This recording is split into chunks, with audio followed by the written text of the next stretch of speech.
Pinupuri ka namin, O Diyos, Ama, Anak, at Espiritu Santo.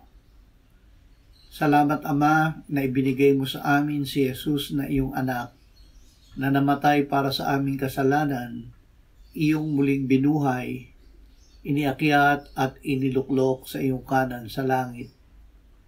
Salamat na ibinigay mo sa amin ang iyong banal na Espiritu, at sa pamamagitan niya ay ibinuhos mo ang iyong pag-ibig sa aming puso. Panginoong Hesus, ikaw ay nasa Ama, kami ay nasa iyo, at ikaw ay nasa amin. Tinatanggap at tutuparin namin ang iyong utos. Ama, salamat na kami ay minamahal mo at ng iyong anak. Ihinahayag mo ang iyong sarili sa amin. Salamat na ikaw ang gumagawa na aming maipamuhay dito sa lupa ang buhay ni Jesus na nasa iyong kanan sa langit. Amen.